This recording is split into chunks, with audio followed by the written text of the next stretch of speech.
الرحمن الرحیم الحمد للہ رب العالمین والصلاة والسلام علی اشرف الانبیاء والمرسلین وأہل بیتہ الطیبین الطاہرین المعصومین اما بعد فقد قال اللہ تبارک و تعالی فی کتابہ المبین وهو اصدق القائلین اعوذ باللہ من الشیطان الرجیم بسم اللہ الرحمن الرحیم وَإِذِ ابْتَلَىٰ إِبْرَاهِيمَ رَبُّهُ بِكَلِمَاتٍ فَأَتَمَّهُنَّ قَالَ إِنِّي جَاعِلُكَ لِلنَّاسِ إِمَامًا قال ومن ذریتی قال لا ینال عہد الظالمین. صلوات پڑھیں محمد اللہم صلی علی محمد وعلی محمد. ارشاد رب العزت ہے کہ یاد کرو اس وقت کو جب خداوند جلیل نے اپنے بندہ خاص جناب خلیل کا امتحان چند کلمات کے ساتھ لیا تھا، اور جب وہ اس امتحان میں کامیاب و کامران ہو گئے، ارشاد رب العزت ہوا کہ اے میرا خلیل، میں تمہیں لوگوں کا امام بنانے والا ہوں. یہ خوشخبری سن کر جناب خلیل نے عرض کیا، پالنے والے، میری یہ خواہش ہے کہ یہ عہدہ جلیلہ میری اولاد میں بھی برقرار رہ جائے. ارشاد رب جلیل ہوا کہ میرا خلیل، جو ظالم ہوں گے ان کو یہ میرا عہدہ امامت نہیں مل سکے گا. پھر بھی صلوات پڑھیں محمد و اہل بیت محمد اللہم صلی علی محمد وعلی محمد. بحمد اللہ سابقہ مجالس میں وہ تمام تمہیدی اور اختلافی پہلو بیان ہو چکے جن کا تذکرہ میں نے پہلی تقریر میں کیا تھا کہ مسئلہ خلافت اور امامت کے اندر امت مسلمہ کے درمیان کس قدر اختلافات اور کس قدر افتراقات پائے جاتے ہیں. ان کا اجمالی خاکہ کھینچنے کے بعد اس میں جو اہم اختلافات تھے ان سب کا تذکرہ کر کے مذہب حقہ کا جو موقف تھا اس کو دلائل اور براہین کے ساتھ قرآن کریم اور ارشادات سید المرسلین کے ساتھ اور عقل سلیم کے ساتھ ثابت کر دیا گیا کہ بحمد اللہ حق وہی ہے جو اہل حق کا نظریہ ہے.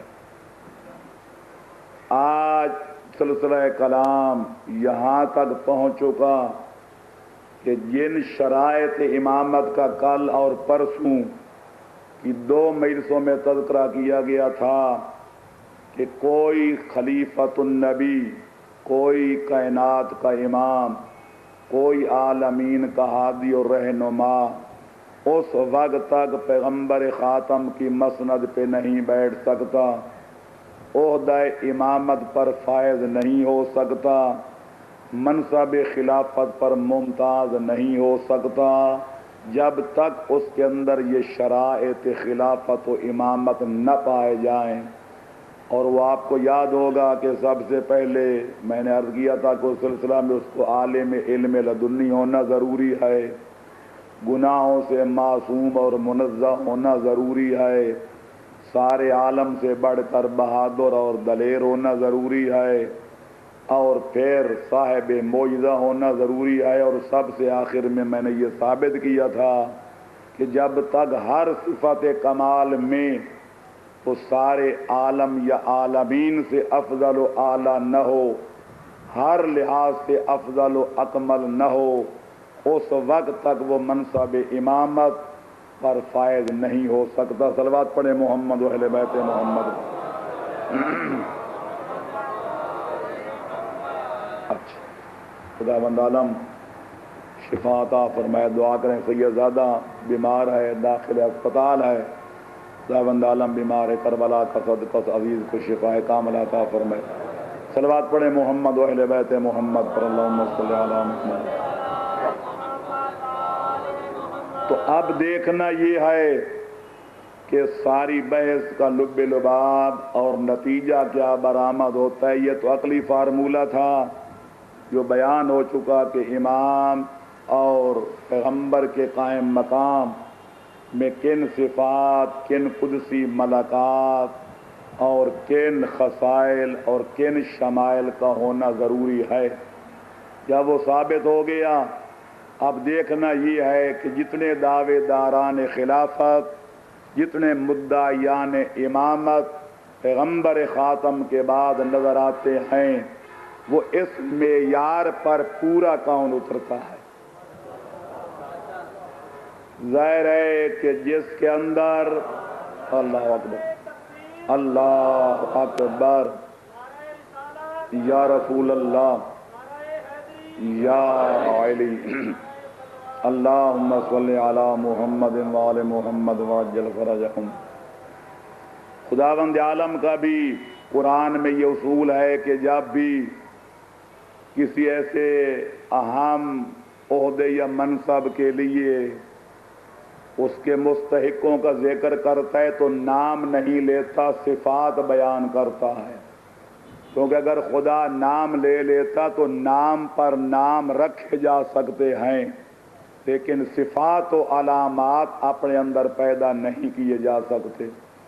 اب دیکھنا یہ ہے، اور دیکھنا بھی اللہ کے قرآن کی روشنی میں ہے، تاریخ اسلام کی روشنی میں دیکھنا ہے، پیغمبر خاتم کے فرمان کی روشنی میں دیکھنا ہے، اور بزرگان دین کے کلام کی روشنی میں دیکھنا ہے کہ ان صفات کا حامل کون نظر آتا ہے، ان ملکی کو، ان قدسی ملکات کا مالک کون نظر آتا ہے، اور کون ان شرائط کا واجد نظر آتا ہے، اور کس کا دامن ان صفات جلیلہ و جمیلہ سے خالی نظر آتا ہے۔ اگر ان کا تذکرہ کیا جائے کہ جن میں یہ صفات نہیں پائے جاتے تو ظاہر ہے کہ رپٹیں درج ہو جائیں گی، کچھ نازک آبگینوں کو چوٹ لگ جائے گی، کچھ لوگ چیمبر جبیں ہو جائیں گے، کوئی دوست ناراض ہو جائیں گے۔ تو بجائے اس کے کہ میں ان کا ذکر کروں کہ یہ کن میں صفات نہیں پائے جاتے،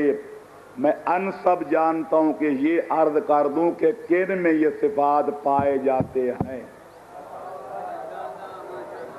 ہر قوم راست راہ دین او قبلہ گاہے،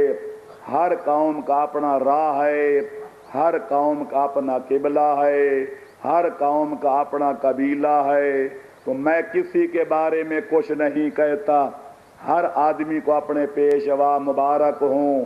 ہر قوم کو اپنے رہنما مبارک ہوں۔ جب میں پیغمبر خاتم کو یہ کہتے ہوئے سنتا ہوں کہ لکم دینکم ولی دین، تمہارا دین تمہارے لیے، میرا دین میرے لیے، جب وہ ان سے الجھنا نہیں چاہتے تو ہمیں کسی سے الجھنے کی ضرورت کیا ہے؟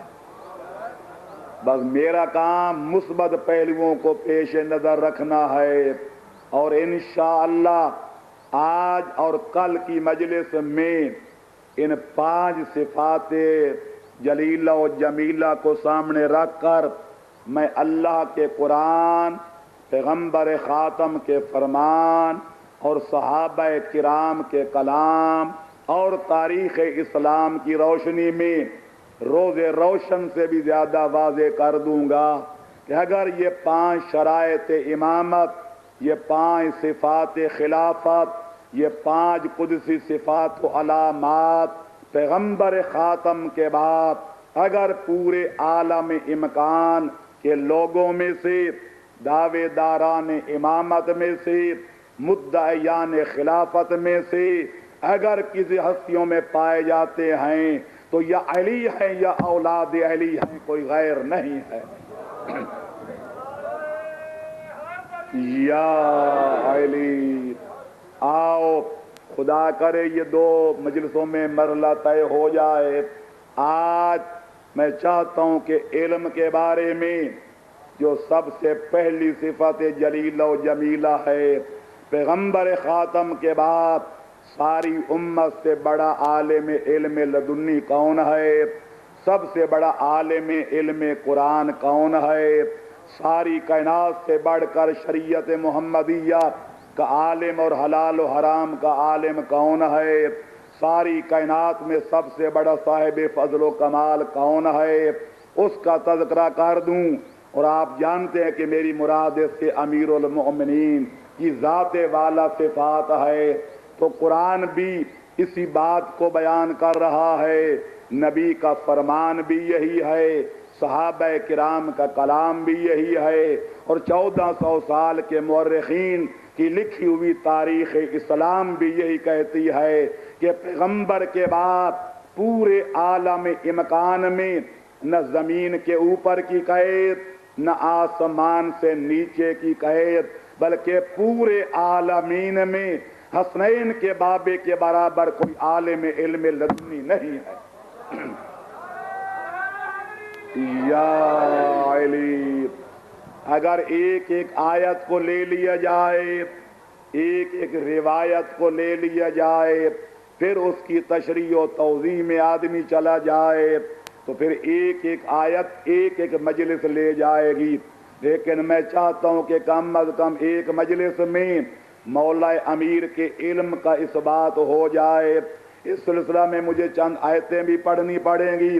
چند روایتیں بھی پیش کرنا پڑیں گی، کچھ بزرگوں کے کلام بھی پیش کرنے ہیں، پھر مولا امیر کا اپنا دعویٰ بھی پیش کرنا ہے۔ اس لیے تشریحات میں زیادہ جانے کا وقت نہیں۔ مجھے امید ہے کہ انشاءاللہ ان آیات و روایات کو سن کر، ان کے ترجمے کو سن کر، انہی اجمال کے پردے میں آپ کو تفصیلات خود نظر آ جائیں گے، کیونکہ عقل مندوں کے لیے،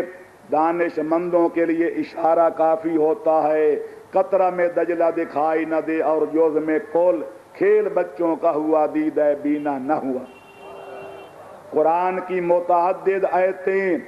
اس بات پر دلالت کرتی ہیں کہ اگر پیغمبر خاتم کے بعد کوئی ہستی عالم علم قرآن ہے تو وہ حیدر قرار کی ذات ہے، کوئی اور نہیں ہے۔ آؤ بطور نمونہ 2-3 آیتیں پیش کر دوں۔ خالق فرماتے ہیں قل کفا باللہ شہیدم بینی و بینکم، قل کفا باللہ شہیدم بینی و بینکم ومن عندہ علم الکتاب۔ میرا حبیب، لوگ تجھ سے گواہ مانگتے ہیں کہ اگر آپ نبی ہیں تو نبوت کے گواہ پیش کرو، تو میرا حبیب کہہ دو کہ میرے پاس 2 گواہ ہیں، ایک وہ اللہ جس نے میرے سر پر تاج رسالت رکھا ہے، اور دوسرا وہ صاحب علم کہ جس کے سینے میں پوری کتاب کا علم موجود ہے، کہ جو میرا عینی گواہ ہے کہ جب مجھے خالق نبوت کا عہدہ عطا کر رہا تھا تو اپنی ان آنکھوں سے مجھے نبی بنتے ہوئے دیکھ رہا تھا۔ یا علی، اس آیہ مبارکہ کے بارے میں تقریباً ارباب تفسیر متفق نظر آتے ہیں کہ وَمَنْ عِنْدَهُ علم الکتاب، جس کے سینہ بے کینہ میں پورے قرآن کا علم موجزن نظر آتا ہے، وہ حسنین کے بارے کے سوا کوئی اور نہیں ہے۔ جس کو خالق نے پیغمبر کی رسالت کا عینی گواہ قرار دیا۔ یہاں ایک لمحہ فکریہ ہے ارباب دانش و بینش کے لیے، اگر پیغمبر اس عالم آب و گل میں آنے کے بعد نبی بنتے تو اس مادی دنیا کے کئی لوگ گواہ مل جاتے۔ اگر پیغمبر کو رسالت 40 برس کے بعد ملی ہوتی تو کئی ان کو نبی بنتے ہوئے دیکھنے کے گواہ مل جاتے، لیکن دیکھنا یہ ہے کہ ہمارے مصطفیٰ کو نبوت کب ملی تھی۔ سنی شیعہ کتابیں چھلک رہی ہیں کہ پیغمبر نے فرمایا کنت نبیا و آدم بین الماء والطین، میں اس وقت نبوت کبریٰ کے درجہ رفیع پہ فائز تھا جب آدم کا پانی پانی میں تھا اور مٹی مٹی میں تھی، یعنی آدم کا ڈھانچہ بھی ابھی تیار نہیں ہوا تھا کہ میں نبوت کبریٰ کی منزل پہ فائز ہو چکا تھا۔ تو جب ہمارے مصطفیٰ کو اس عالم انوار، عالم ارواح، عالم اذلہ اور عالم اشباہ میں رسالت ملی ہے، تو پیغمبر کی رسالت کا گواہ بھی کوئی ایسا تلاش کرنا پڑے گا کہ جب اس عالم میں خالق ان کو عہدہ نبوت فائز کر رہا تھا تو ایسا گواہ دیکھنا پڑے گا جو اس عالم میں ان کو نبی بنتے ہوئے دیکھ رہا تھا۔ اور میرا دعویٰ ہے کہ آج سے لے کر آفتاب قیامت کے ابھرنے تک تاریخ پڑھتے جائیں، احادیث پڑھتے جائیں، تفاسیر قرآن پڑھتے جائیں، حیدر قرار کے سوا کوئی اس دعوے کا دعوے دار نظر نہیں آئے گا۔ نبی فرماتے ہیں کنت نبیًا وآدم بین الماء والطین، علی فرماتے ہیں کنت ولیًا وآدم بین الماء والطین۔ اس وقت یا علی، میں اس وقت ولایت کبریٰ کی منزلیں طے کر چکا تھا جب آدم کا بھی ڈھانچہ بھی تیار نہیں ہوا تھا۔ تو لہذا جس علی ولی کے سینے میں پورے قرآن کا علم موجود ہے، ماننا پڑے گا ساری کائنات سے بڑھ کر عالم علم لدنی وہی ہے، کیونکہ قرآن کوئی معمولی کتاب نہیں، علم الاولین ہو یا علم الآخرین، آدم صفی اللہ سے لے کر حضرت عیسیٰ روح اللہ تک تمام انبیاء و مرسلین کی کتابوں، تمام انبیاء و مرسلین کے صحیفوں، تمام انبیاء کی شریعتوں کا اگر لب لباب، اگر ان کا خلاصہ، اگر ان کا نچوڑ آپ دیکھنا چاہتے ہیں تو قرآن کو پڑھ لیں، جہاں سارے نبیوں کی کتابوں کا لب لباب مل جائے گا، وہاں قرآن کے اندر کچھ وہ علوم بھی مل جائیں گے جو آدم سے لے کر عیسیٰ تک نبیوں کی کتابوں میں بھی نہیں مل سکیں گے۔ سبحان اللہ، سبحان اللہ۔ یا علی، اس لیے خالق فرماتا ہے لا رطب ولا یابس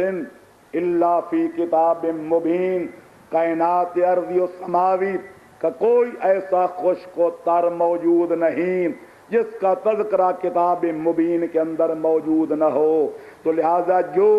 عالم علم قرآن ہوگا وہ عالم کے تمام رطب و یابس کا عالم بھی ہوگا۔ صلوات پڑھیں محمد و اہل بیت محمد پر،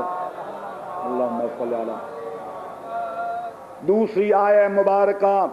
خالق فرماتا ہے فَاسْأَلُوا اہل الذکر ان کنتم لا تعلمون، اے ایمان کے دعوے دارو جس چیز کا تمہیں علم نہیں ہے اہل ذکر سے جا کر اس کا سوال کرو۔ یہ بات بھی اپنی جگہ طے ہو چکی ہے، خالق نے قرآن میں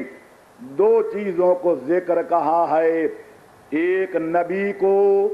دوسرا قرآن کو۔ قد انزل اللہ علیکم ذکر الرسولہ، خالق فرماتا ہے میں نے نبی کو ذکر بنا کر تمہاری طرف بھیجا ہے۔ تو جب نبی کو خالق نے قرآن میں ذکر کہا ہے تو اہل ذکر ہوں گے آل نبی، اور ظاہر ہے کہ آل نبی علی سے لے کر مہدی دین تک ہیں۔ اور دوسرا خالق نے قرآن میں خود قرآن کو ذکر کہا ہے کہ وما علمناہ الشعر وما ينبغی لہ ان هو الا ذکر وقرآن مبین، کہ یہ قرآن کیا ہے، کوئی شعر و شاعری کی کتاب نہیں ہے، یہ تو کائنات کے لیے ذکر ہے۔ تو دوسرا قرآن میں خالق نے قرآن کو ذکر کہا تو اہل ذکر سے مراد ہوں گے اہل قرآن، وہ ہستیاں کہ جن کے گھروں میں قرآن اترا ہے۔ اور یہ بات بھی کسی وضاحت اور کسی صراحت کی محتاج نہیں کہ وہ ہستیاں کہ جن کے گھروں میں قرآن اترا ہے یا نبی ہیں یا علی ہیں، کوئی غیر نہیں ہے۔ تو لہذا یا علی، لہذا اہل ذکر سے مراد اہل بیت رسالت اور اہل قرآن، اور ہر دو معنی کے اعتبار سے یا علی ہیں یا اولاد علی ہیں، نہ کوئی خاندان نبی اور ہے اور نہ کوئی وارث قرآن اور ہے۔ تو جب اس آیت میں خالق نے پوری کائنات کے اہل ایمان کو حکم دیا، اور ظاہر ہے کہ اہل ایمان میں صرف انسان نہیں، جنات بھی ہیں، ملائکہ بھی ہیں، انسان بھی ہیں، تو گویا آسمان کے قدسیوں کو بھی حکم کہ اہل ذکر سے سوال کرو، جنات کو بھی حکم کہ اہل ذکر سے سوال کرو، انسانوں کو بھی حکم کہ اہل ذکر سے سوال کرو۔ تب اللہ کے اس فرمان سے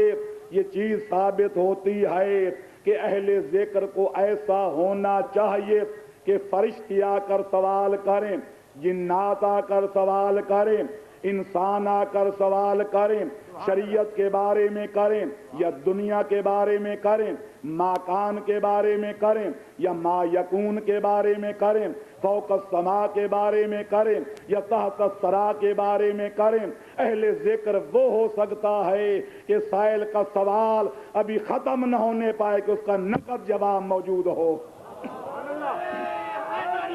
یا علی، اللہ اکبر، یا رسول اللہ، یا علی، اللہم صلی علی محمد وآل محمد وعجل فرجہم۔ ینابی المودت، ارجح المطالب، مطالب الصول وغیرہ کتابیں چھلک رہی ہیں، انہیں ہمارے برادران اسلامی کے علماء نے اعتراف کیا ہے کہ اہل ذکر سے مراد علی اور اولاد علی علیہ السلام ہیں۔ تیسری آیت خالق فرماتا ہے ثم اورثنا الکتاب الذین اصطفینا من عبادنا، کہ ہم نے پیغمبر خاتم کے بعد اس علم قرآن کا وارث ان بندوں کو قرار دیا ہے جن کو ساری کائنات میں سے ہم نے چن لیا ہے۔ پتہ چلا کہ پیغمبر دنیا سے تشریف لے گئے ہیں تو علم قرآن اپنے سینے میں لے کے نہیں گئے، بلکہ کچھ ہستیوں کو وارث علم قرآن بنا کر گئے ہیں۔ ایک اور جگہ فرماتا ہے تلک آیات بینات فی صدور الذین اوتوا العلم، کہ یہ قرآن کیا ہے، یہ روشن بینات ہیں، یہ آیات بینات ہیں، اور ان ہستیوں کے سینے میں ہیں جن کو ہم نے علم کی دولت دے کر دنیا میں بھیجا ہے۔ اب وہ ہستیاں کون ہیں کہ جن کے سینوں میں علم قرآن کا سمندر موجیں مار رہا ہے؟ وہ کون سی ہستیاں ہیں کہ جن کے سینوں میں علم قرآن کا سمندر ٹھاٹھے مار رہا ہے؟ تو یہ اس ہستی سے پوچھنا پڑے گا جس کے قلب مقدس پہ قرآن اترا ہے کہ یا رسول اللہ آپ فرمائیں، آپ بتائیں، آپ ہمیں سمجھائیں کہ وہ ہستیاں کون ہیں کہ جن کو خالق نے آپ کے بعد آپ کے قرآن کا وارث بنایا ہے۔ تو پیغمبر کا وہ غیر فانی فرمان ہماری رہنمائی کے لیے، ہماری دستگیری کے لیے کافی اور وافی ہے، جس میں فرماتے ہیں انی تارکن فیکم الثقلین کتاب اللہ و عطرتی اہل بیتی ما ان تمسکتم بہما لن تضلوا بعدی وانہما لن یفترقا حتی یرد علی الحوض۔ میں دنیا سے جا رہا ہوں پر تمہارے رشد و ہدایت کے لیے، تمہاری صلاح و فلاح کے لیے، تمہاری بہتری و برتری کے لیے، تمہیں جہنم سے بچانے کے لیے، تمہیں جاگیر جنت دلانے کے لیے، تمہیں خالق و مالک کی خوشنودی کا پروانہ دلوانے کے لیے دو عظیم المرتبت،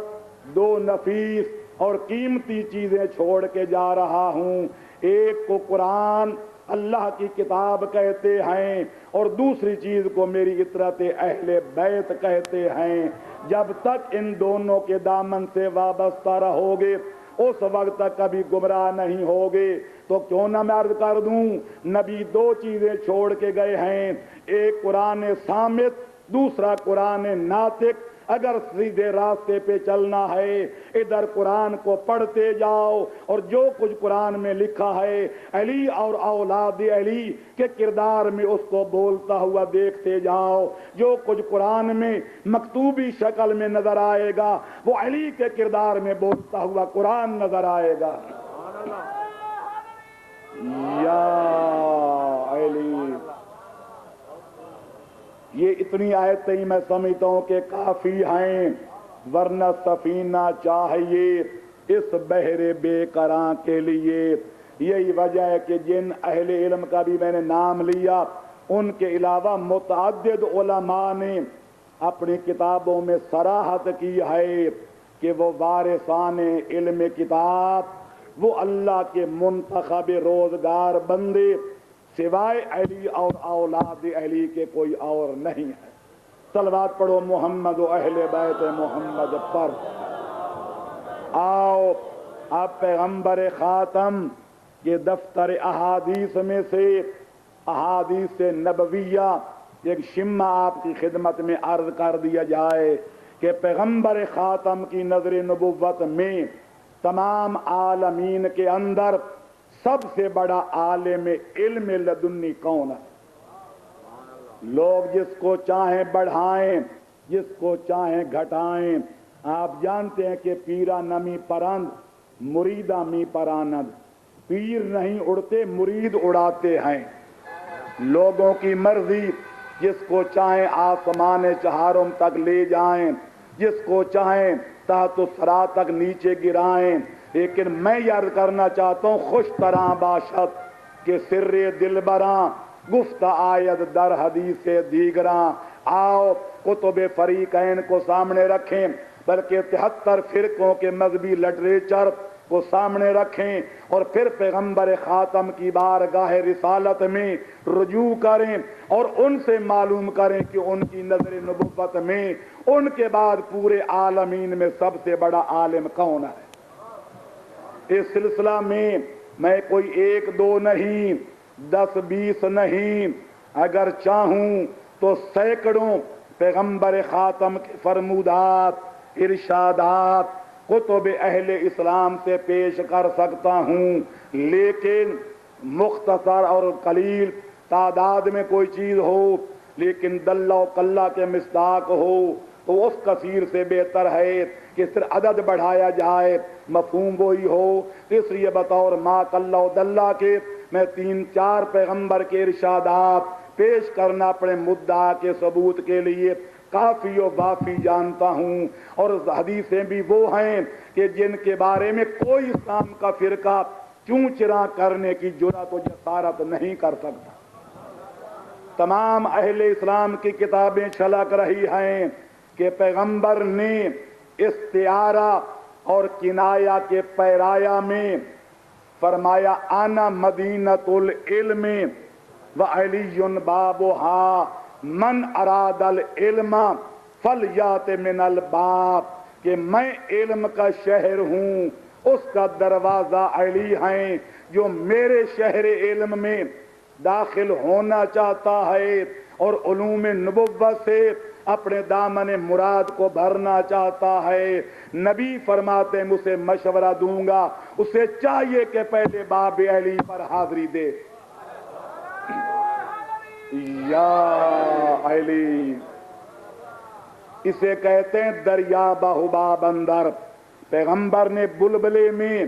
پورا سمندر بند کر دیا ہے، یا یوں عرض کروں کہ دریا بکوزہ اندر پیغمبر نے کوزے میں دریا بند کر دیا ہے. اب میں خود نہیں کہتا، خود اہل اسلام سے پوچھو کہ پیغمبر کے شہر علم میں کیا کیا ملتا ہے. کوئی کائنات کا ایسا علم، کوئی کائنات کا ایسا فن، کوئی کائنات کا ایسا ہنر، علم کا کائنات علمی کا کوئی ایسا شعبہ آپ بتا سکتے ہیں کہ جس کے عالم مصطفیٰ نہ ہوں؟ آیا پیغمبر پھر شریعت کے علم کے عالم تھے یا باقی کائناتی علوم کے بھی ماہر تھے؟ جو آپ پیغمبر کے بارے میں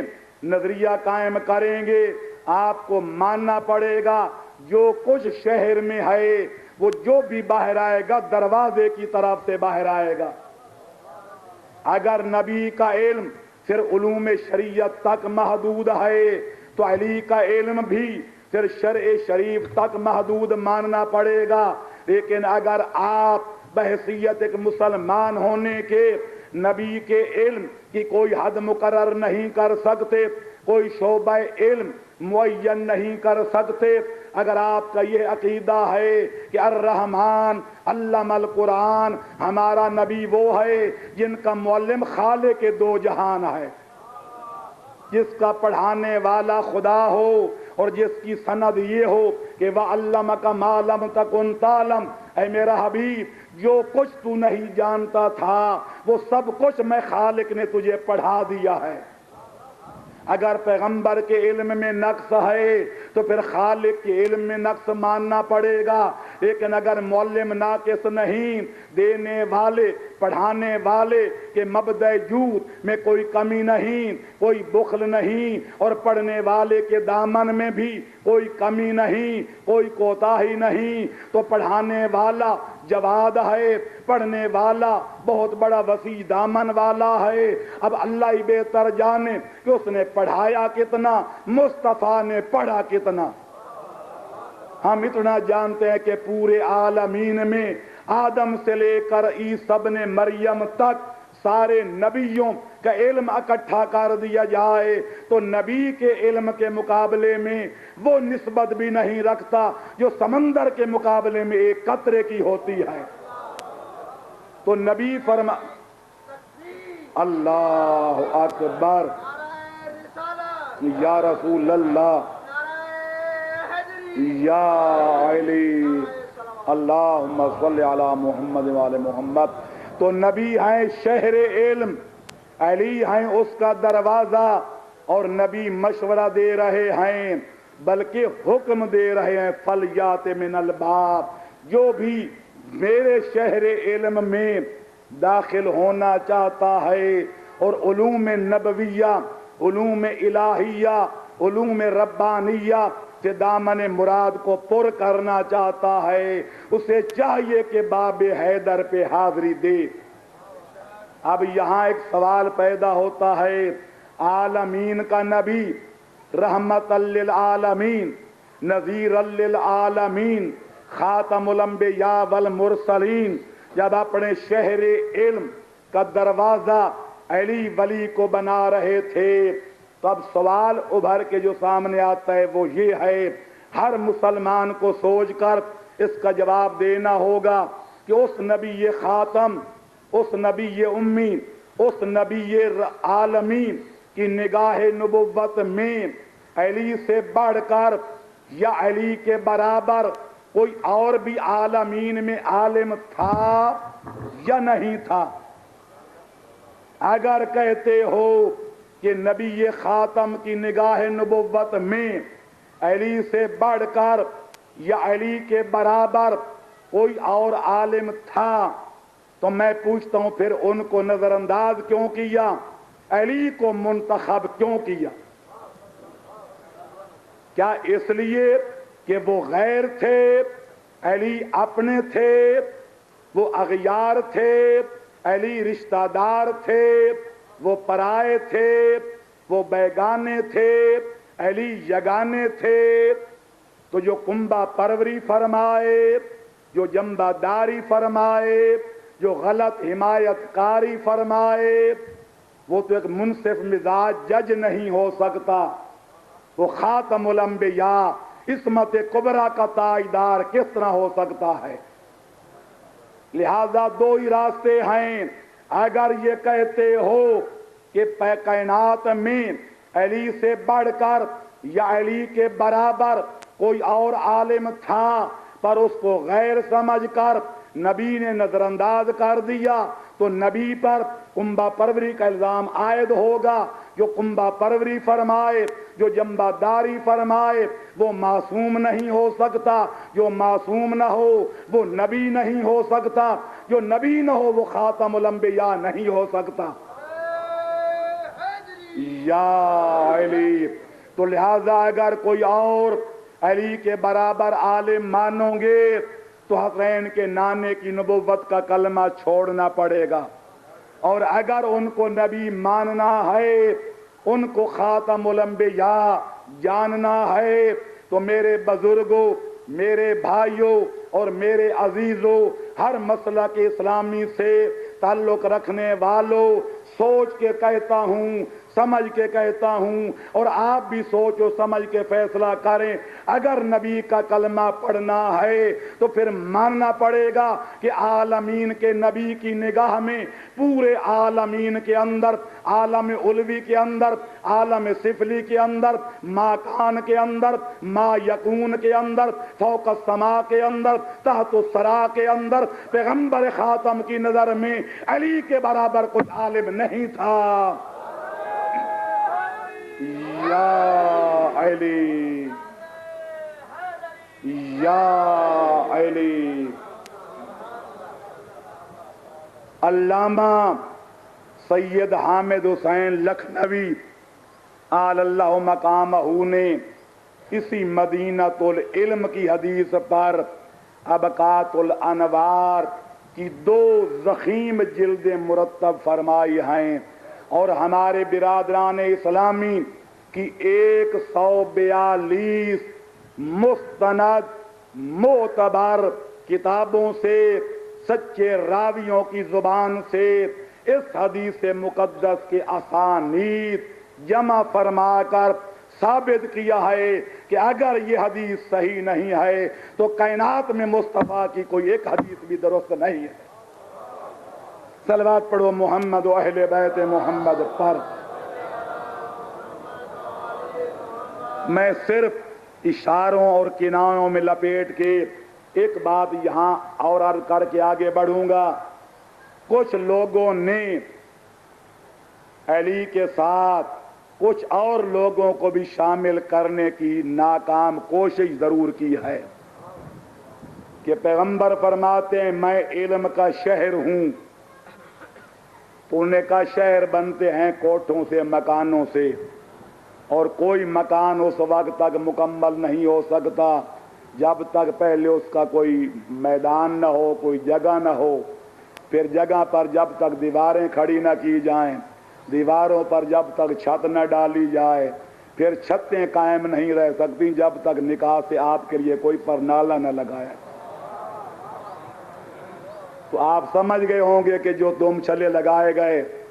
کہ یہ ٹھیک ہے کہ پیغمبر شہر علم ہیں، علی اس کا دروازہ ہیں، پر فلاں صاحب اس کی جو ہیں وہ دیواریں ہیں، فلاں اس کی چھت ہیں، فلاں اس کا پرنالہ ہیں. جب کوٹھا مکمل ہو جائے گا دروازہ علی بن جائیں گے. پر انہیں یہ نہ سوچا، کتنی محنت بھی کی اور زحمت بھی کی، لیکن پرنالہ پھر بھی وہیں کا وہیں نظر آتا. خدا فرماتا ہے وَاتُوا الْبُيُوتَ مِنْ أَبْوَابِهَا، جب کسی گھر میں جانا ہو تو دروازے کی جانب سے جایا کرو. یہ بات میری وضاحت کی محتاج نہیں. اگر کوئی عقل مند دروازے کو چھوڑ کر دیواروں میں نقب لگا کے اندر چلا جائے، یا چھتوں کو پھاڑ کے اندر چلا جائے، یا پرنالوں کو کھیڑ کے اندر گھس جائے، اس کا نام کیا ہوتا ہے، اس کا انجام کیا ہوتا ہے. آپ ہی اپنے جور و جفا پہ ذرا غور کریں. ہم اگر عرض کریں گے تو شکایت ہوگی. صلوات پڑھو محمد و اہل بیت محمد پر. یہ تو خیر عقلی جواب تھا، اور جو صاحبان صرف لکیر کے فقیر ہوتے ہیں کہ کسی محدث نے بھی اس حدیث کو غلط کہا ہے، تو ان کے اضافہ معلومات کے لیے میں علامہ فہامہ ابن حجر مکی کی کتاب الفتاوی الحدیثیہ مطبوعہ مصر، جو میری ذاتی لائبریری کے اندر موجود بھی ہے، اس کے اندر نے واضح طور پہ اس حدیث مدینۃ العلم کی توثیق کرنے کے بعد، تصحیح کرنے کے بعد، اس میں بھی لکھا، سوائے کے مورکہ میں بھی اسے لکھا، لیکن یہ جو دم چھلے والی روایت ہے اس کو نقل کرنے کے بعد یہ علامہ جلیل کہتے ہیں کہ حاذل حدیث بحاذل اسناد ضعیف، کہ یہ حدیث مدینۃ العلم جس کے ساتھ یہ دیواروں والا، پرنالوں والا، چھتوں والا تتمہ لگا ہوا ہے، یہ اس تتمے کے ساتھ اتنی ضعیف ہے کہ قابل اعتبار نہیں ہے۔ صلوات پڑھو محمد و اہل بیت محمد پر۔ یہ پیغمبر خاتم کی ایک حدیث شریف ہزاروں احادیث مبارکہ میں سے میں نے پیش کی ہے۔ آؤ تبرکاً ایک دو اور حدیثیں پیش کر دوں۔ پیغمبر اسلام صلی اللہ علیہ وآلہ وسلم فرماتے ہیں، اور یہ روایت بھی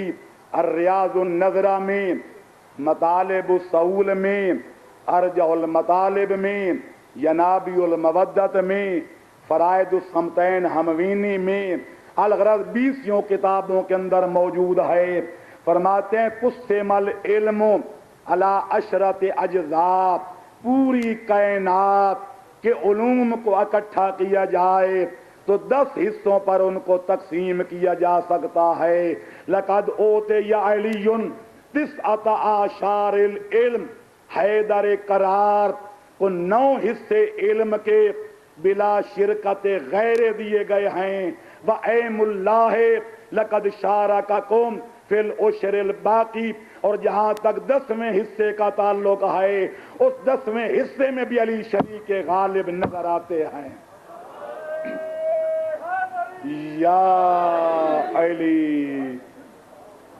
اندازہ لگاؤ جب پیغمبر نے فیصلہ کر دیا کہ میرے باپ تمام کائنات کے علم کو 10 حصوں پہ تقسیم کیا جائے تو 9 حصے تو بلا شرکت غیر علی کے حصے میں جاتے ہیں، باقی جو کائنات کو دیا گیا وہ 10واں حصہ علم ہے، اور اس 10ویں حصے میں بھی شریک غالب میرے بھائی علی ابن ابی طالب نظر آتے ہیں۔ اب بتاؤ اس نبی کے فرمان کی روشنی میں پیغمبر کے بعد ساری کائنات سے بڑا عالم کون نظر آتا ہے؟ صلوات پڑھو محمد و اہل بیت محمد پر۔ اور اگر ان ساری چیزوں سے ماورا اگر کوئی بندہ یہ چاہتا ہے، میں تو تب مانوں گا کہ پیغمبر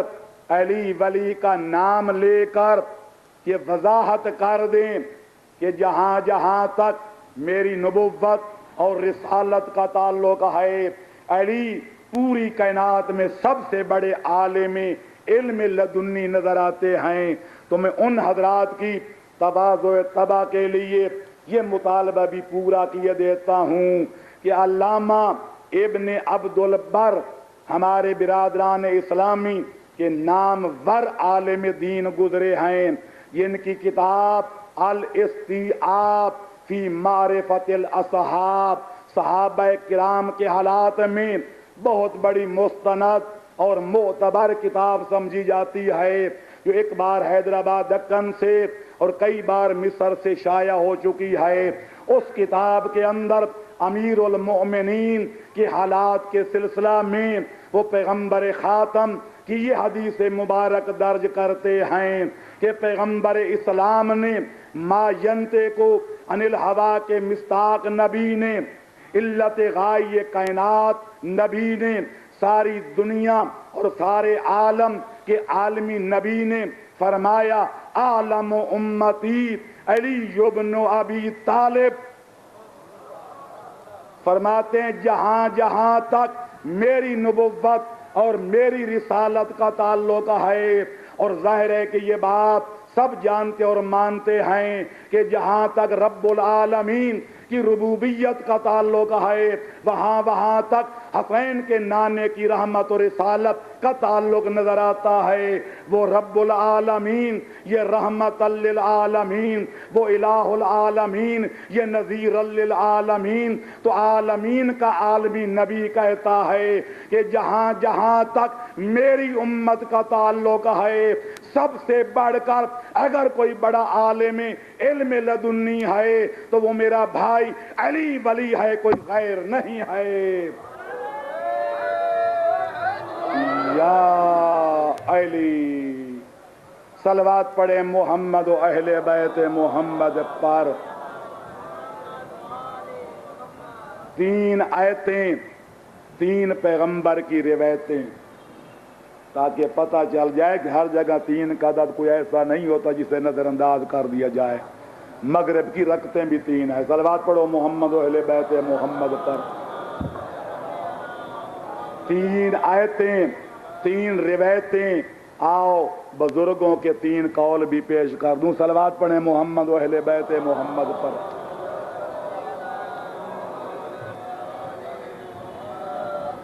حضرت عمر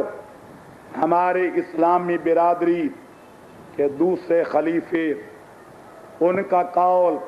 علامہ جلال الدین سیوطی نے تاریخ الخلفاء کے اندر متعدد سندوں سے، اور ان کے علاوہ علامہ ابن حجر مکی نے سوائق محرقہ میں لکھا ہے کہ حضرت عمر کہا کرتے تھے اقضانا علیون، ہم سارے صحابہ رسول میں سے جو سب سے بڑا قاضی شریعت ہے، جو سب سے بڑا اعلیٰ اور عمدہ فیصلے کرنے والا عالم علوم رسالت ہے، وہ علی ابن ابی طالب ہے، کوئی غیر نہیں ہے۔ یا علی، اللہم صلی علی محمد و آل محمد۔ آؤ عبداللہ ابن عباس دوسرے صحابی کا قول بھی پیش کر دوں۔ ابن عباس جو پیغمبر کے چچا زاد بھائی بھی ہیں، صحابی بھی ہیں، علی ولی کے شاگرد بھی ہیں، اور عالم اسلام کے بحر العلوم بھی ہیں، استاد المفسرین بھی ہیں، رئیس المحدثین بھی ہیں۔ ان سے کسی بندے نے چند مشکل مسئلے دریافت کیے، خطیب منبر سلونی کے شاگرد نے چٹکی میں وہ مسئلے حل کر دیے، تو سائل نے تعجب کے لب و لہجہ میں کہا ابن عباس، اس وقت روئے زمین پر آپ کے برابر کوئی دوسرا عالم بھی ہے؟ کوئی ہم جیسا ہوتا تو پھولا ہوا کپڑوں میں نہ سماتا کہ کوئی ایک تو قدردان پیدا ہو گیا، جہاں ناقدرے بہت ہیں کوئی تو قدردان بھی ہے۔ لیکن ابن عباس سن کے چیمبر جبی ہو گئے کہ تم مجھے سب سے بڑا عالم سمجھ رہے ہو، ابھی حقیقی عالم تو تم نے دیکھا ہی نہیں۔ سائل اور بھی زیادہ حیران و پریشان ہو گیا، میں تو یہ سمجھ رہا تھا کہ آپ سب سے بڑے عالم ہیں، پر آپ تو کہتے ہیں کہ ابھی حقیقی عالم میں نے دیکھا ہی نہیں، ذرا اس کا نام تو بتائیں کہ وہ آپ سے بڑا عالم کون ہے؟ ابن عباس نے پھر کہا کہ صرف مجھ سے بڑا عالم کہہ کر ان کے علم کی توہین نہ کر، وہ صرف مجھ سے بڑا عالم نہیں، نقل بالمعنی عرض کر رہا ہوں، کن سے بڑا عالم ہے؟ ابن عباس کہتے ہیں سنو، ما علمی وما علم اصحاب محمد فی جنب علم علی ابن ابی طالب الا کقطرۃ فی جنب سبعۃ ابحر،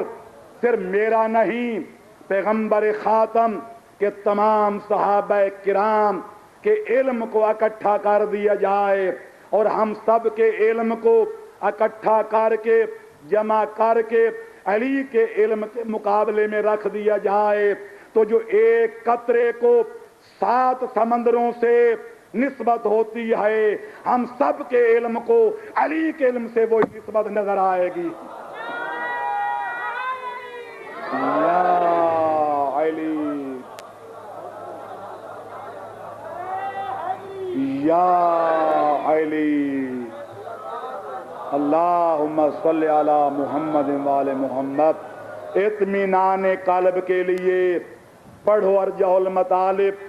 پڑھو جنابی المودت، پڑھو فرائد السمتین، پڑھو نور الابصار، تاکہ پتہ چل جائے کہ علی ولی کا مقام صحابہ رسول کی نظروں میں کتنا بلند ہے۔ صلوات پڑھو پھر بھی محمد و اہل بیت محمد پر، اللہم صلی علی محمد و آل محمد۔ اور پھر حضرت عمر کا پھر مجھے قول یاد آ رہا ہے کہ جنہوں نے پیغمبر کے دور میں کہا تھا کہ حسبنا کتاب اللہ، میں نے خود تتبع کیا ہے، تقریباً کم و بیش 72 مقام آج بھی سینہ تاریخ کے اندر محفوظ نظر آتے ہیں، جن مقامات پر حضرت عمر نے علی ولی کی رہنمائی کرنے پر اقرار کیا تھا کہ لولا علی لہلاک فلاں، اگر حیدر قرار میری دستگیری نہ کرتے میں ہلاک و برباد ہو جاتا۔ صلوات پڑھو محمد و اہل بیت محمد پر۔ اب آؤ، وقت کا دامن بالکل تنگ ہو رہا ہے، علی ولی کی زبان سے بھی 2-3 فرمان سن لو۔ صلوات پڑھو محمد و اہل بیت محمد۔ علامہ ابو الحسن شارانی نے اپنی کتاب المیزان الکبریٰ مطبوعہ مصر کے اندر جناب امیر المؤمنین کا ایک قول نقل کیا ہے۔ یہ عالم بہت بڑے جلیل عالم ہیں ہمارے بھائیوں کی، اور ان کی کتاب کئی بار مصر سے چھپ چکی ہے۔ اس میں فرماتے ہیں کہ جناب امیر المؤمنین کہا کرتے تھے لو شئتو لأوقرتو 70 بعیراً من تفسیر فاتحۃ الکتاب، اگر حالات سازگار ہو جائیں اور میں مسند تفسیر بچھا کر قرآن کی تفسیر لکھنے بیٹھ جاؤں، فرماتے ہیں الحمد کی 7 آیتیں ختم نہیں ہوں گی کہ 70 اونٹ کا بوجھ بن جائے گا۔ اندازہ لگاؤ، جو قرآن کی تفسیر لکھنے بیٹھ جائے اور سورہ الحمد کی 7 آیتوں کی تفسیر میں 70 اونٹ کا بوجھ تیار کر سکتا ہے، اس کے علم کا اندازہ لگانا نوع بشر کے دماغوں کی رسائی سے ماورا نظر آتا ہے۔ اس لیے مولا علی نے خطبہ شکشقیہ میں اپنے بارے میں ایک جملہ فرمایا جس کو یہاں میں پیش کرنا مناسب جانتا ہوں کہ لا یرقى الی الطیر وینحدر عن السیل، فرماتے ہیں میری ذات سے علم کے چشمے ابل رہے ہیں اور میرا علمی مقام اتنا بلند ہے، اس قدر اجل و عرفہ ہے کہ تمہاری عقل و خرد کا پرندہ جس قدر چاہے بلندیوں پہ پرواز کرے اس کے پر جل جائیں گے، پر علی کے علم کی بلندیوں کو کبھی چھو بھی نہیں سکے گا۔ یا علی، اللہ اکبر، یا رسول اللہ، یا علی۔ دوسرا فرمان جناب امیر المومنین کا جو زبان زد خلائق ہے، فرماتے ہیں لو سنیت لی الوسادت وجلست علیہا لحکمت بین اہل الزبور بزبورہم واہل التورات بتوراتہم واہل الانجیل بانجیلہم واہل الفرقان بفرقانہم حتی ینطق کل کتاب لقد قضا علی بما فیہ۔ اگر میرے لیے مسند قضاوت بچھا دی جائے اور میں علی ولی اس پہ بیٹھ جاؤں، فرماتے ہیں میں زبور والوں کے فیصلے زبور سے کروں گا، میں تورات والوں کے فیصلے تورات سے کروں گا، میں انجیل والوں کے فیصلے انجیل سے کروں گا، میں قرآن والوں کے فیصلے قرآن سے کروں گا۔ اور عجیب جملہ یہ ہے، فرماتے ہیں میں علی فیصلے بھی وہ کروں گا کہ ہر کتاب زبان حال سے پکار پکار کے کہے گی کہ حسین کے بابے نے، ابو طالب کے بیٹے نے وہ فیصلہ کیا جو خالق نے مجھ میں لکھ دیا ہے۔ یا علی اللہم صلی علی محمد و آل محمد۔ اور ان سب سے ماورا اور سب سے بلند و بالا میرے آقا کا وہ دعویٰ ہے کہ جس دعوے میں مصطفیٰ کے سوا آدم سے لے کر عیسیٰ تک کوئی نبی بھی ان کا شریک نظر نہیں آتا، اور وہ دعویٰ ہے جو دنیا جانتی ہے، جس پر متعدد کتابیں لکھی جا چکی ہیں۔ حال ہی میں چند جلدوں میں ایران سے ایک کتاب شائع ہوئی ہے جس کا نام یہی ہے، سلونی سلونی قبل ان تفقدونی۔ 2 جلدیں میرے پاس بھی اس کی ہیں، ابھی تک اس کی اور جلدیں بھی ہیں، جس کا نام یہی ہے، سلونی سلونی قبل ان تفقدونی۔ ہزاروں اس میں واقعات درج کر کے یہ ثابت کیا ہے کہ یہ وہ بلند دعویٰ ہے، یہ وہ عظیم المرتبت دعویٰ ہے، یہ وہ اجل و عرفہ دعویٰ ہے کہ آدم صفی اللہ سے لے کر حضرت عیسیٰ روح اللہ تک نہ کسی نبی نے کیا ہے، نہ کسی ولی نے کیا ہے، نہ کسی وسیع نے کیا ہے۔ اگر یہ دعویٰ کیا ہے اور نبھایا ہے تو یا نبی نے یا علی نے، کوئی اور نہیں ہے۔ یا علی، علی ولی کے بعد کچھ لوگوں نے علی کی برابری کی جرات ضرور کی ہے، جسارت ضرور کی ہے کہ بدنام اگر ہوں گے تو کیا نام نہ ہوگا، لیکن علامہ امینی کی الغدیر کی ایک پوری مجلد تقریباً اس موضوع کے لیے وقف نظر آتی ہے کہ جس نے بھی علی ولی کے بعد سلونی کا دعویٰ کیا، خالق نے اسی موقع پر، اسی مقام پر، اسی لمحے اور اسی لحظے میں اس کو یوں ذلیل و رسوا کیا کہ اس کو اقرار کرنا پڑا کہ خالق نے مجھے اس لیے ذلیل کیا ہے کہ میں نے علی کی برابری کی جرات کی تھی۔ اب وقت کے دامن میں گنجائش ہوتی تو ذرا طبیعت کے سرور کے لیے، ایمان کی تازگی کے لیے، ایقان کی بالیدگی کے لیے 2-4 واقعات عرض کرتا، لیکن افسوس بے شمار سخن ہائے گفتنی، خوف فساد خلق سے ناگفتہ رہ گئے۔ صلوات پڑھو محمد و اہل بیت محمد پر۔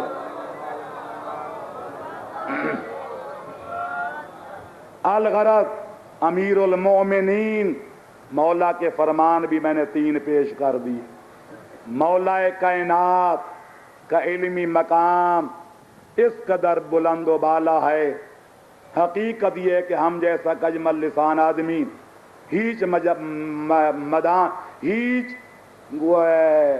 گویا کہ ہیچ مدان آدمی اس امیر المومنین کے علمی مقام کا کیا تعارف کرا سکتا ہے، ان کا کیا لوگوں کے سامنے علمی مقام پیش کر سکتا ہے۔ ان کا تعارف کرائے تو یا خالق کرائے یا مصطفیٰ کرائے۔ کس سے ہو سکتی ہے مداحی ممدوح خدا، اور کس سے ہو سکتی ہے آرائش فردوس بری؟ جناب امیر المؤمنین کا علمی مقام اس قدر بلند اور بالا نظر آتا ہے کہ ہمارے برادران اسلامی کے نامی گرامی عالم علامہ ابن ابی الحدید معتزلی نے نہج البلاغہ کی شرح کی پہلی جلد میں یہ ثابت کیا ہے کہ کائنات میں جتنے اسلامی علوم موجود ہیں وہ نکلے ہی علی ولی کے گھر سے ہیں۔ تفصیل میں جانے کا وقت نہیں، وہ کہتے ہیں علم نحو و صرف کو دیکھا جائے، اس کا پہلا مؤسس ابو الاسود دولی کو سمجھا جاتا ہے، اور یہ حیدر کرار کا ادنا شاگرد تھا، جس کو مولا نے نحو و صرف کے چند قواعد کلیہ بتائے تھے کہ کل فاعل مرفوع و کل مفعول منصوب و کل مضاف الیہ مجرور، تو جناب نے اس کو چند قواعد بتائے جس سے آگے لوگوں نے استنباط کیا، تو نحو کے علم اور صرف کی باز گشت بھی مولا امیر کی طرف ہوتی ہے۔ جہاں تک علم تفسیر کا تعلق تو سب علماء میں سے، صحابہ رسول میں سے جن کو سب رئیس المفسرین کہتے ہیں وہ عبداللہ ابن عباس ہیں، اور حیدر قرار کے وہ ادنا شاگرد نظر آتے ہیں۔ تو علم تفسیر کی بات گشت بھی امیر المؤمنین کی ذات والا صفات کی طرف نظر آتی ہے۔ جہاں تک احادیث نبویہ کا تعلق ہے، جتنے بھی بڑے بڑے محدث گزرے ہیں سب اپنا استناد ابن عباس تک پہنچاتے ہیں، اور ابن عباس علی ولی کے ادنا شاگرد نظر آتے ہیں۔ اور جہاں تک علم فقہ کے اماموں کا تعلق ہے، ہمارے برادران اسلامی کے 4 ائمہ ہیں، 4 ان کے فقہی مسلک ہیں، امام مالک، امام اعظم، امام شافعی، امام احمد ابن حنبل، چاروں کے سلاسل حیدر قرار تک پہنچتے ہوئے نظر آتے ہیں۔ جناب امام مالک ربیعۃ الرأی کے شاگرد، ربیعۃ الرأی جناب اکرمہ کے شاگرد، جناب اکرمہ عبداللہ ابن عباس کے شاگرد، جناب ابن عباس حیدر قرار کے شاگرد۔ سلسلہ فقہ جناب امیر تک پہنچ گیا۔ امام اعظم کو لے لو، امام اعظم جناب امام محمد باقر، امام جعفر صادق علیہ السلام کے شاگرد، جس کو شک ہو وہ شبلی نعمانی کی سیرت النعمان مطبوعہ آگرہ کا صفحہ 25 اٹھا کر دیکھے، کہ جنہیں پورے شد و مد کے ساتھ یہ ثابت کیا ہے کہ امام اعظم نے جو کچھ علم و فضل حاصل کیا یہ خاندان رسالت کے دسترخوان علم کی ادنا خوشہ چینی کا نتیجہ تھا۔ تو یہ امامین کے شاگرد، امامین امام زین العابدین کے شاگرد، وہ اپنے والد ماجد امام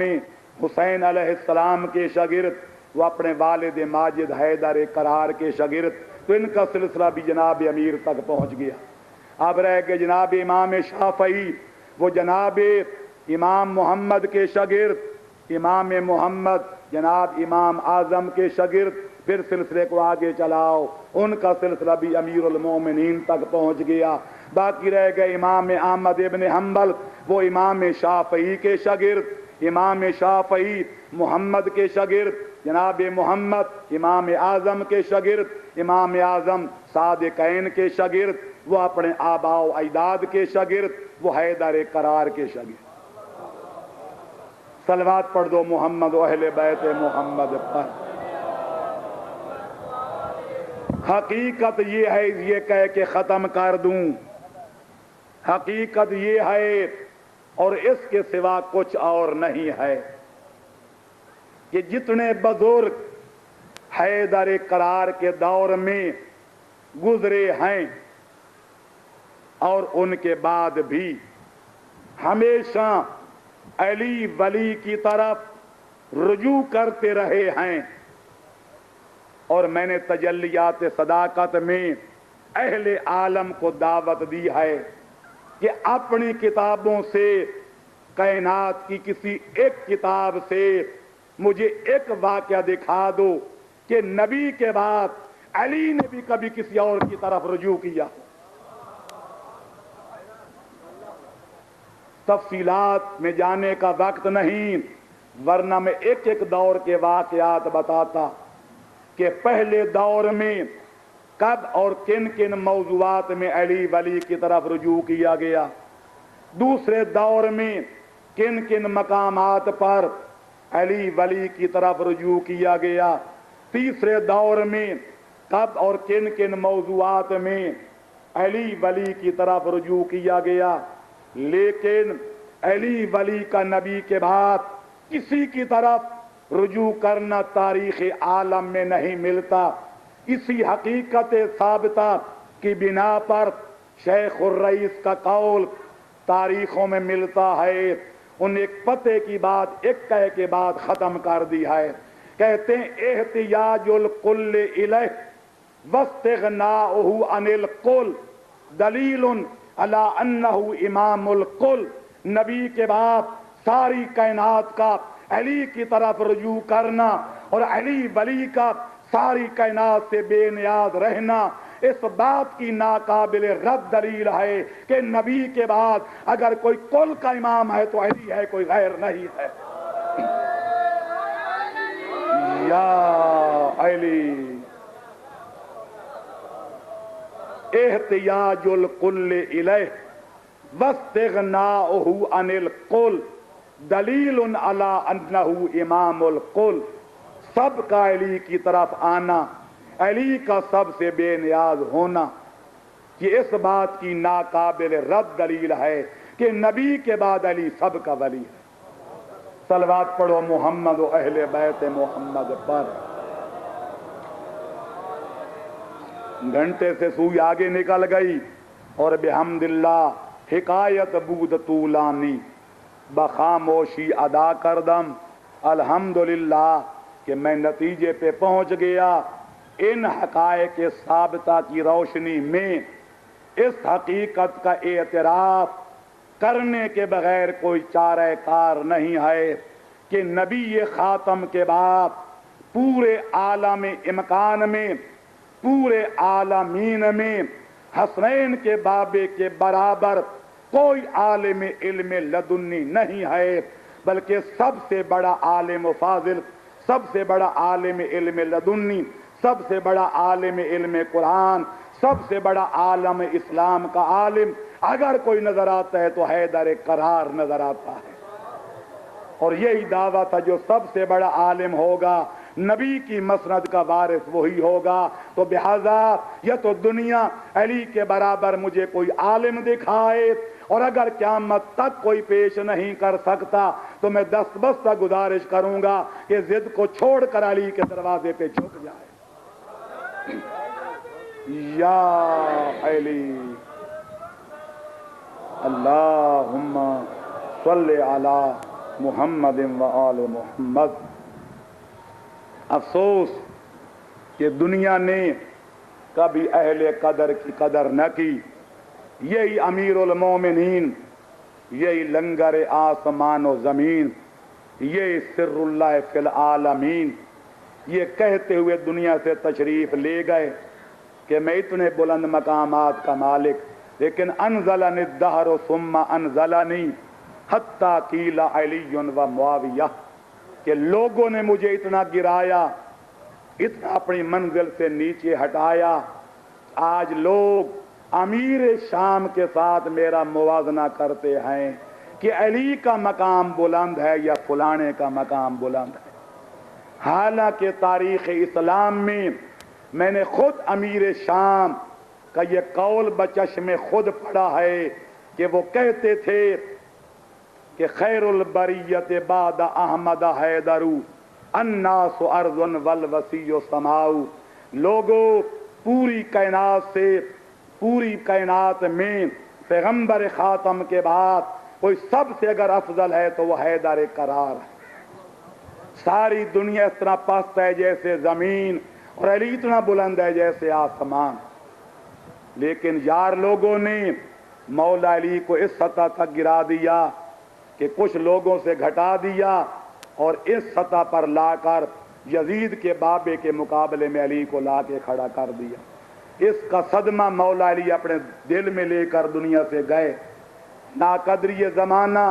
کا شکوہ کرتے ہوئے، شکایت کرتے ہوئے دنیا سے تشریف لے گئے۔ اور آپ جانتے ہیں اگرچہ محرم کے دن ہیں،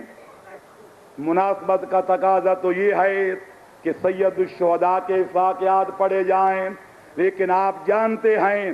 کہ شہادت امیر کو بھی واقع کربلا کے ساتھ کتنا گہرا دخل ہے۔ وہ حیدر کرار کہ جن سے دنیا نے آ کر شمع ہدایت روشن کرنی تھی، جن سے آ کر علمی فیض حاصل کرنا تھا، جن کے دسترخوان علم سے آ کر اپنی علمی پیاس بجھانا تھی، لوگوں نے ان کے ساتھ وہ سلوک کیا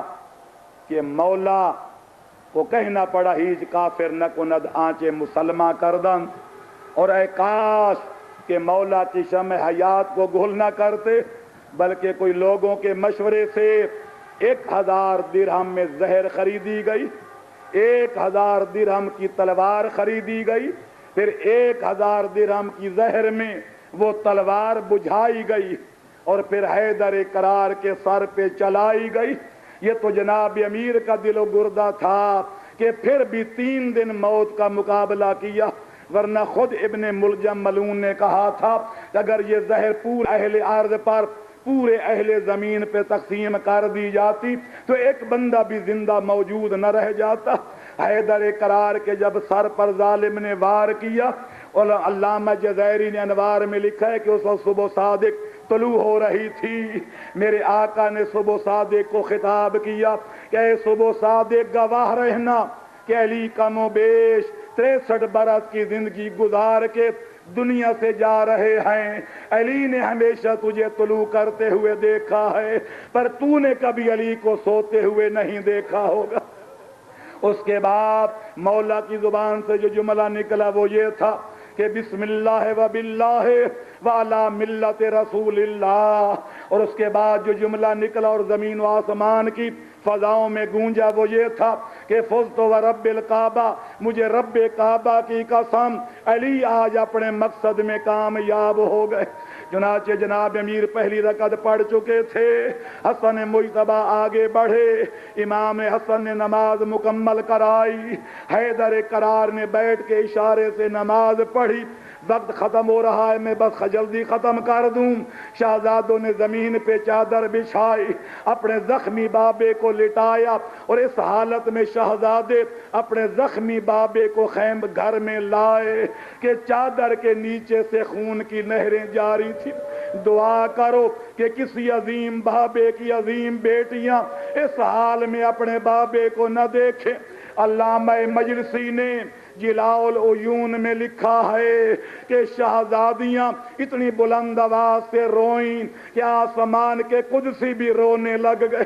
میرے آقا نے آنکھیں کھولی، دیکھا میری بیٹیاں بلند آواز سے رو رہی ہیں، دروازے پر میرے صحابہ کھڑے ہیں۔ ہو سکتا ہے غیور امام نے سوچا ہو کہ کہیں میری شہزادیوں کے رونے کی آواز میرے اصحاب کے کانوں میں نہ پڑ جائے۔ حکم یا حسن بیٹا دروازے پہ چلے جاؤ اور میرے اصحاب سے کہہ دو کہ اپنے اپنے گھروں کی طرف چلے جاؤ۔ میں کہتا ہوں والی نجف آقا اور میرا غیرت کا مجسمہ آقا، آپ کو تو یہ بات گوارا نہ تھی کہ آپ کی شہزادیوں کے رونے کی آواز آپ کے صحابیوں کے کانوں سے ٹکرا جائے،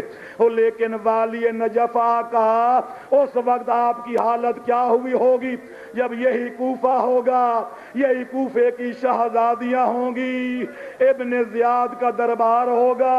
ہزاروں کا بلوہ عام ہوگا، تیری شہزادیاں سر ننگے دربار میں حاضر کی جائیں گی، اور جب دربار کے کونے میں بیٹھ جائیں گی تو ظالم پوچھے گا من ہذہ، اور میری اجازت کے بغیر میرے دربار میں بیٹھنے والی بی بی کون؟ تو وہ گھڑی قیامت سے کم نہیں تھی کہ جب درباری بتا رہے تھے کہ ہذہ زینب و تلک ام کلثوم، یہ علی کی بڑی شہزادی زینب ہیں اور وہ ام کلثوم، اے کاش کے قیامت کبریٰ قائم ہو جاتی، اے کاش کے کوفہ برباد ہو جاتا، اے کاش کے لوگ اندھے ہو جاتے، پر علی ولی کی شہزادیاں اس خستہ تنی کے ساتھ ابن زیاد کے دربار میں اور شام و کوفہ کے بازار میں نہ لائی جاتی۔ افسوس کے دین کی خاطر اس خاندان نے ہر مصیبت کو لبیک کہا اور قبول کیا۔ شامیاں بستند بازو زینب و کلثوم را، اے فلکاں ابتدا این انتہائے اہل